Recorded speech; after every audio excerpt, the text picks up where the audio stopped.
A warm welcome this afternoon, Alex McCann. Are you well?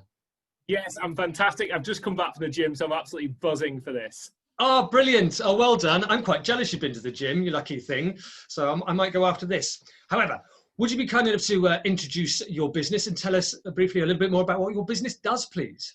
Oh, yes, fantastic. So I'm Alex McCann. I'm based in Altrincham, and I run a social media company called Altrincham HQ. So we've just actually celebrated our 11th birthday. So we've been in the social media game for a long time. And essentially what I do, I help businesses with their social media, whether that be with social media training or whether that be with social media management. So the main goal is to get businesses marketing themselves better. Oh, fantastic. And that must be quite rewarding, helping businesses to achieve goals and objectives. Yeah, because I think the stats out there are really, really frightening. So the stats are something like most businesses fail within 3 to 5 years. So if you can sort of step in those early days and give them a really good boost, because obviously if you're not doing marketing and you've got no customers, what you've really got is an expensive hobby. So what we really want to do is get some sales in for the businesses because, I mean, I think we all know 2020 has been a pretty tough year for a lot of businesses.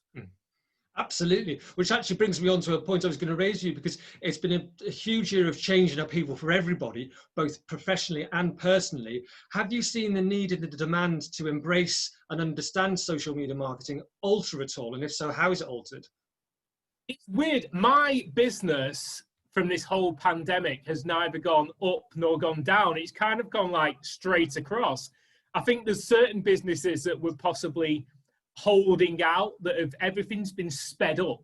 So like in the same way that networking meetings and video conferences or video interviews like this have been sped up maybe 3 or 4 years, social media has been sped up for 3 or 4 years. So those businesses that were sort of doing okay before the pandemic have suddenly thought, okay, we're not going to go face to face. Social media is kind of important. So we need to go in to get some actual official training. So yeah, it's been the same, but I think it's just sped it up for a few people that were sort of thinking about it. Okay, so you've seen a lot of new faces come to you, have you? Yeah, I mean, every year, to be honest, over the past, so we've been training, as I said, for 11 years, but over the past 4 or 5 years, we've been training about 1,000 to 1,500 people a year anyway. Wow. So it's been large numbers. I mean, it's going to drop this year. I mean, one thing that I've really missed this summer, every year we do this thing called NCS, National Citizen Service, which is when 16-year-olds go and do voluntary projects in their hometowns. Mm-hmm. So it's been really weird not to walk around Altrincham, not to see like thousands of teenagers helping things like tidy ups, gardeners, painting jobs, helping old people. And we always help that each year on the summer, like doing their personal branding and social media. So that's been a bit weird not doing that, but it's been good. It's been generally a good year despite everything. Oh, good. Well, it's nice to hear that. Well, that will return but next year, fingers crossed. But it's nice to hear the positives on the end of that anyway. So, but you mentioned about your birthday, which you put out there, your 11th birthday a few days ago in social, or a few weeks ago in social media. In those 11 years, I've noticed you've received or won a lot of awards and received a lot of nods. What is it, do you think, that makes Altrincham HQ stand out? If I'm honest, I think it's because we walk the talk. Okay. There are a lot of people out there that say they do social media, and that can be social media trainers, social media marketers, digital agencies, virtual assistants say they do social media, but a lot of those people, you rarely see them on social media, which is really weird. And I think we do. We're very much, because we're a small business and we're not this big conglomerate, we have the same pain points as a small business. So I understand it's a big outlay for someone to either buy a social media training session or employers for social media management, which we also do. So I'm like 100% in, wanting to get results for them.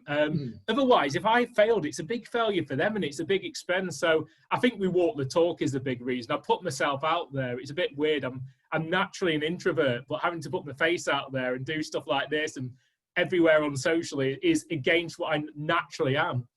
Gosh, you don't come across as an introvert at all, Alex. I think because you have to, because you in marketing, you're expected to be an extrovert, sorry. And you have to do so much public speaking. I mean, there's certain parts that feels natural now, like stood in front of an audience, whereas I'm actually quite shy in a small group. If like the MPostcode, when it gets back to being face-to-face, I remember going to one of the MPostcodes and walking in a room and seeing 100 people there and thinking, I don't know anyone here, and it was really scary. But you must have jumped in and got involved. Oh, yeah. I mean, I then saw a few people I knew, and as long as you see those few familiar faces, it comes easier then. Yeah, absolutely. So now I was looking on your website earlier and I see there's a plethora of ways you list on there that you can help and work with businesses. But something stood out for me that I'd never come across before, a phrase, if I may, influencing the tastemakers. I mean, it sounds yummy. What is influencing the tastemakers?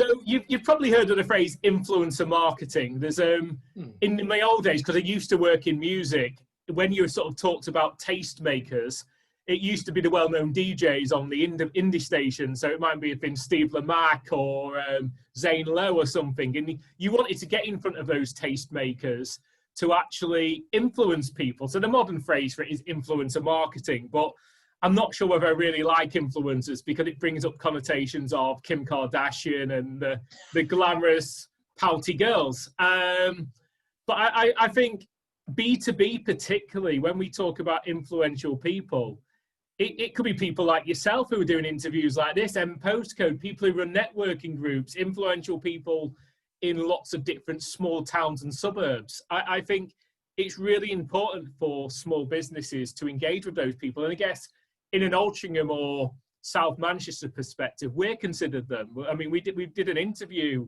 or a feature on a local business recently on our Facebook page. And that one post reached about 12,000 people and generated 400 sales for the business. So it's reaching out, people like that can help your business grow. Well, great result from that. And thank you for clarifying, because I'd not come across that before. But in the penny drops, I now realize what you mean. Also, I've got to say, your website, I love your homepage. It's really quite smart. And with those 3 touches of yellow that sort of tie it all in. Now, the chap that's sitting there on your homepage holding the tablet, is that you? No, it's not me. My web designer chose that chap. So I'm all around the rest of the website. If you see my blogs, but that's not me holding the iPad laptop. Oh, well, not to worry. Now, we touched on something earlier about the social media.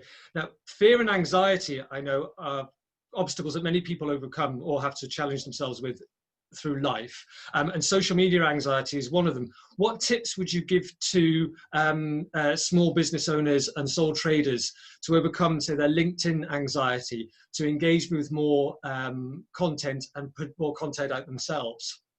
Yeah, I think the main thing is a 2-step process. Firstly, think of the end goal of it. If you post on LinkedIn and you're active on LinkedIn, that is going to generate results. That's going to generate sales, and that's going to enable you to do what you want to do. The second point is don't overthink it. I mean, genuinely, most business owners cannot get something so wrong that it destroys the business or destroys their life or so on. It's the old rules are don't touch on politics and don't touch on religion. If you don't touch on both of those and you're just talking about what you do as your business, so for me talking about social media, someone else talking about accountancy, law, whatever they cover in their business, you can't generally go wrong. And the great thing about LinkedIn as well, LinkedIn's a really supportive place. It's not like Twitter where you put something out there and someone's waiting to attack you. LinkedIn's generally a supportive place. So definitely drill down on it, post often.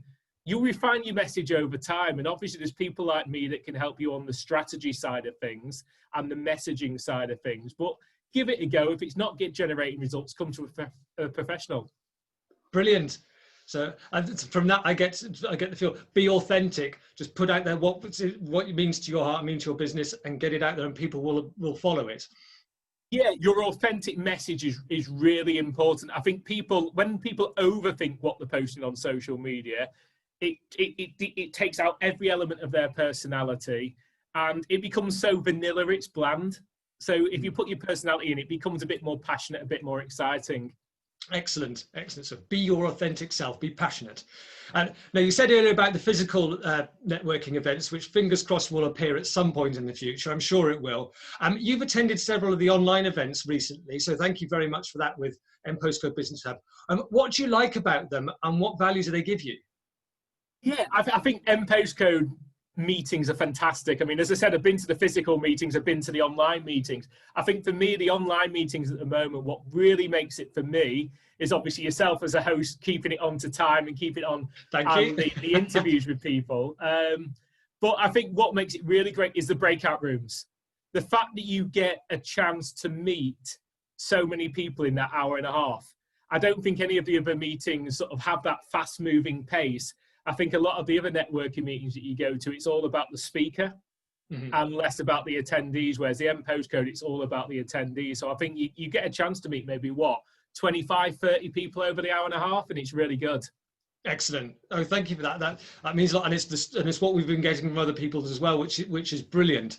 So, Alex, thank you so much. That's been absolutely enlightening, and I've thoroughly enjoyed it. I have a great remainder of the evening, whatever you're up to. Hopefully it'll dry out, and I'll see you anon. Oh, see you soon. Thank you very much. Excellent. Take care, Alex. Cheers. Thank you. Hello there. I hope that you enjoyed this video. If so, please do follow the link to the MPostcode Business Hub website and do share, like, and subscribe for notifications of future events. Many thanks.